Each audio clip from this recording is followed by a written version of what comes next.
歡迎大家出席今日嘅簡報會。台上面兩位醫生分別係衛生防護中心傳染病處主任張竹君醫生同埋醫院管理局總行政經理關慧敏醫生。咁兩位醫生呢會匯報醫管局方面嘅情況啦，同埋陽性個案最新嘅資料嘅。咁先請關醫生。好，大家好。現時有1494名嘅病人正在醫院留醫嘅，當中呢有181名呢係新增嘅確診病人。咁需要入住隔離設施嘅病人當中呢，有488名嘅病人呢喺隔離病房，71名嘅病人喺二線嘅隔離病房，443名嘅病人喺北大嶼山醫院香港感染控制中心，當中合共有154名嘅係新增嘅確診病人。琴日呈報咗6名嘅病人情況危殆，5名嘅病人情況係嚴重嘅。現時留醫嘅確診病人當中呢，總共係有21名嘅危殆同埋27名嘅嚴重病人，其中12名嘅危殆病人正接受深切治療。咁日前公布1名確診嘅22個月大嘅女嬰，佢嘅情況仍然係危殆，佢喺東區醫院兒科深切治療部正在留醫。咁我哋嘅醫療團隊係會繼續監測住佢嘅情況，提供適切嘅治療嘅。咁另外呈報咗1名82歲嘅男病人喺琴日離世嘅，佢並非嚟自院舍啦，亦都冇接種疫苗嘅記錄嘅。咁呢一位82歲嘅伯伯，咁佢本身呢就係有糖尿、血壓高同埋脂肪肝嘅，咁佢自己能夠照顧自己嘅起居飲食。咁佢喺7月25號嘅時候咧嚟我哋嘅普通科門診，係因為有一啲頭痛啦、輕微嘅咳嗽，咁之後留咗呢個深喉唾液去化驗咧，之後係證實確診嘅。咁佢喺7月嘅27號就嚟咗我哋嘅指定診所，咁嗰陣時佢嘅情況都係穩定，咁我哋嘅同事咧亦都係開咗一啲抗口服嘅藥物俾佢食。咁因為當刻佢係冇發燒啦，佢嘅心跳維吞指數咧都係正常嘅，咁於是乎佢係返咗屋企繼續觀察住自己嗰個病情。咁去到7月29號嘅時候，因為再發燒，亦都有啲咳嗽，咁於是乎佢就入咗內科病房咧嗰度接受治療嘅。咁好不幸地，佢嘅情況慢慢惡化啦，並發咗一個肝同埋腎嘅衰竭，所以喺琴日離世嘅。過去呢一日有138名嘅病人康復，當中包括咗125名嘅病人已經出咗院啦。另外有2名嘅病人係經入院篩查同埋喺院內嘅檢測發現確診嘅，4名同房嘅病人或者係員工係被列為密切嘅接觸者嘅。咁員工方面呢，確診嘅員工總數為26,051位，另外總計共有25,458名嘅同事呢已經返工作嘅崗位。我今日報告去到呢度，交俾張醫生。大家好。我哋琴日本地陽性個案嘅總數係4,455宗，包括核酸檢測陽性嘅本地個案1,590宗，另外係核實咗嘅快速檢測陽性嘅2,865宗。除此之外，我哋有176宗輸入個案，咁包括160宗係核酸檢測陽性，同埋19宗係快速檢測陽性。咁今日我哋就係頭先關醫生講嘅有多1宗死亡個案啦。咁我哋第5波嘅死亡總數係9,260宗。咁喺179宗輸入個案入邊呢，就包括咗86宗呢係喺機場揾到嘅陽性樣本，另外就係74宗喺檢疫酒店揾到嘅個案，同埋20宗係離開咗檢疫酒店嘅個案。咁呢啲179宗個案就嚟自41個地方啦。以下呢5個地方呢，就係輸入咗10宗以上嘅個案，包括英國就34宗、印度22宗、泰國19宗、美國14宗同埋新加坡12宗。其他個36宗係輸入咗10宗或者以下嘅個案。喺院舍嚟講呢，就今日我哋有一個院舍呢，老人院舍呢，就叫做喺葵青嘅葵芳居呢，就有1位院友呢係確診。咁佢附近嘅7位院友呢係需要接受檢疫嘅。咁今日學校就係假期啦，就冇申報嘅情報，或者係冇學校呢係需要接受即係停課嘅。咁我今日報告係咁多，唔該。依家係提問時間，咁請各位先喺發問前先介紹你代表嘅傳媒機構。左手邊前排近中間嗰位女士啊。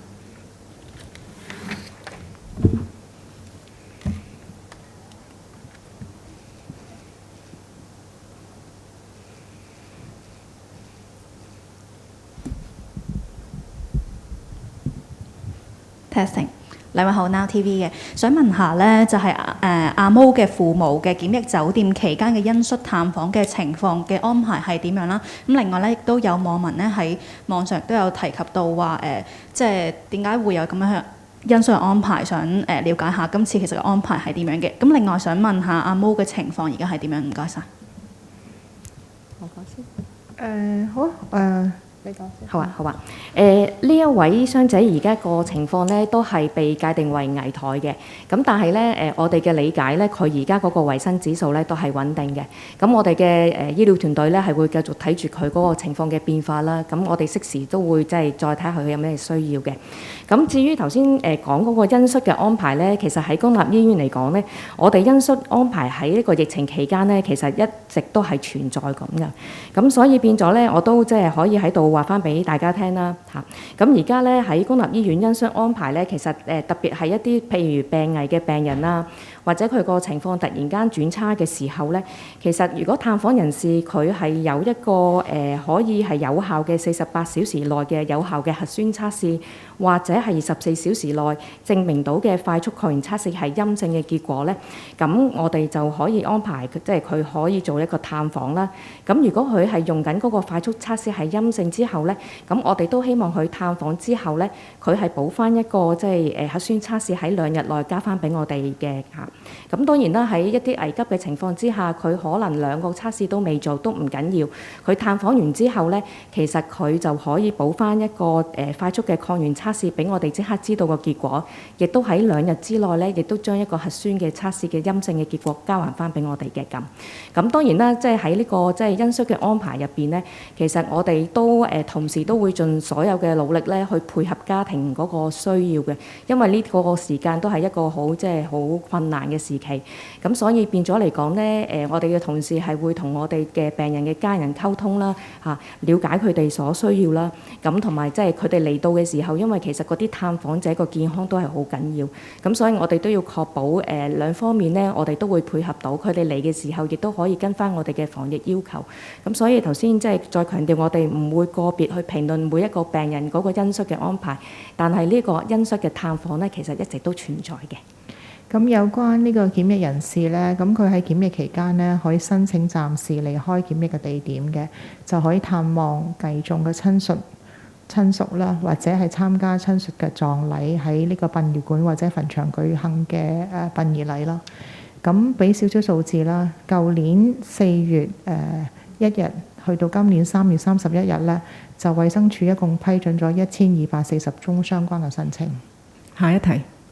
右手邊後排嗰位男士，你好友善，我都想問翻嗰個22歲嗰個女嬰啦，其實佢個情況隔咗幾日嗰個情況係有冇轉好啊？定係個情況一樣係咁差咧？可唔可以詳細少少講多少少咧？同埋嗰個死亡個案82歲嗰個咧，就係佢27號嗰日都係情況穩定，但係佢咁快個情況急轉直下，其實有冇翻歐過係即係咪因為個 Covid 令到佢個情況突然之間轉得咁差咧？唔該。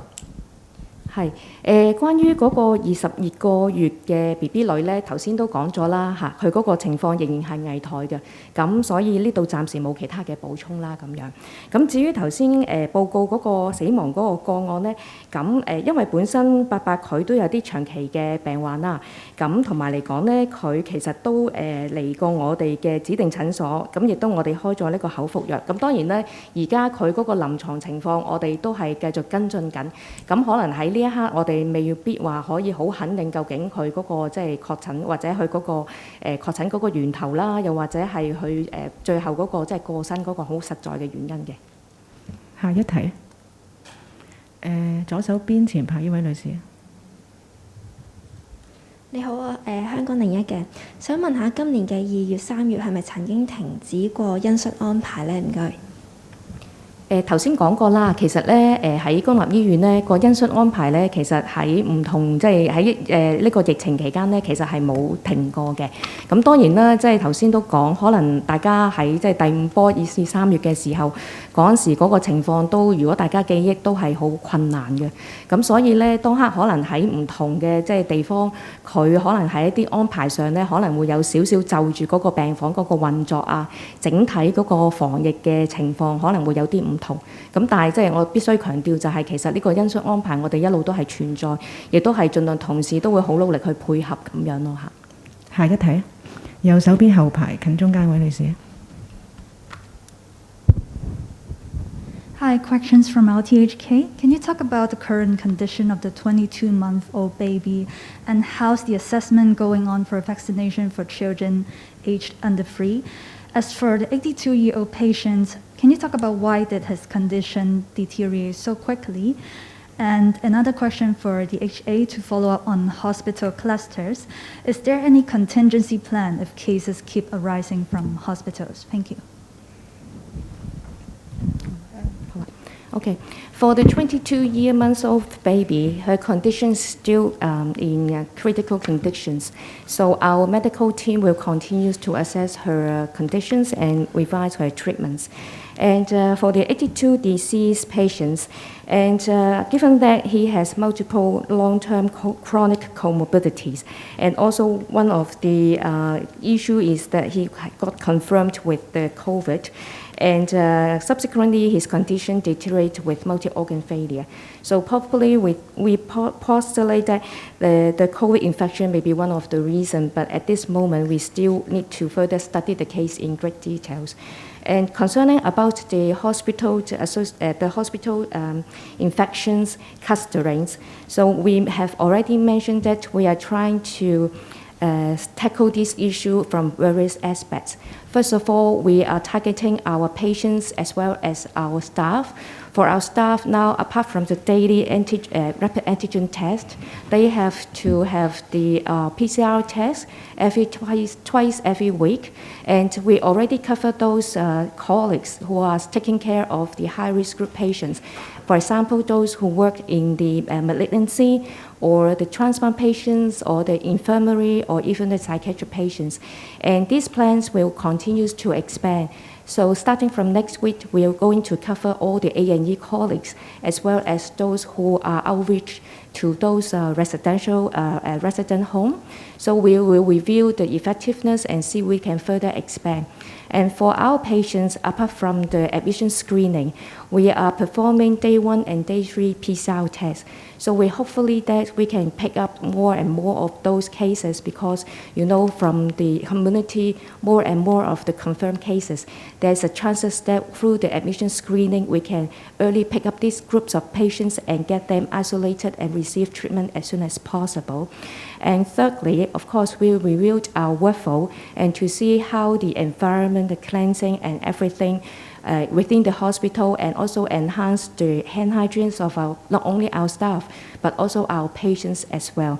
Of course, we would like to take this opportunity to encourage those who haven't had the vaccination, especially those inpatient, because they maybe still have doubt or the family still have concern. So we will strongly advise if those inpatient who are still not having received vaccine, they should get it as soon as possible because it would prevent them from suffering from the critical illness and further decrease the risk of death. One of the agenda items to be discussed at the Joint Scientific Committee meeting tomorrow is the vaccination for children. So subject to the discussion by the experts, we'll see whether there is any related vaccination recommendation in this group of children.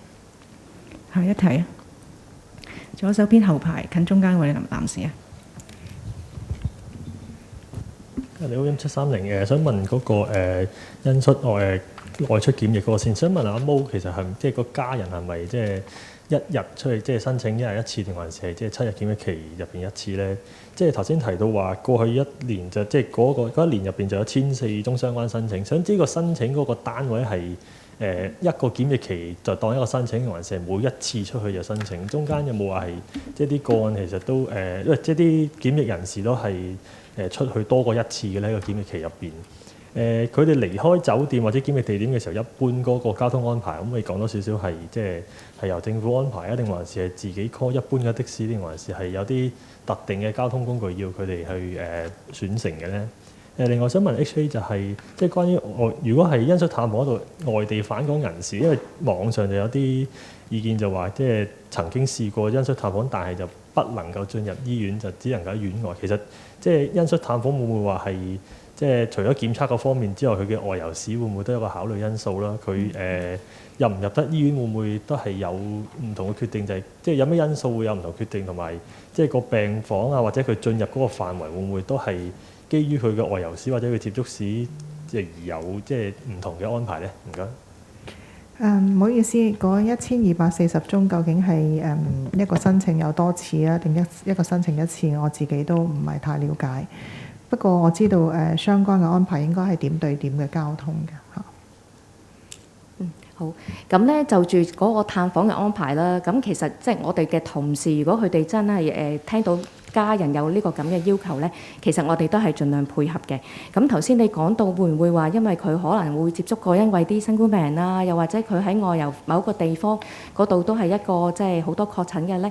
咁呢啲好多唔同嘅客觀嘅因素啊，即係包括嗰個病人本身嘅情況啦，又或者係嗰個病房嗰個運作啦咁。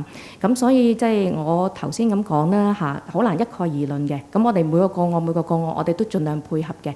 咁所以變咗如果同即係或者如果譬如話啲家人有特別嘅需要咧，我都鼓勵佢哋直接同我哋同事溝通。咁我哋一定會幫手安排嘅。下一題啊，左手邊後排嗰位男士啊，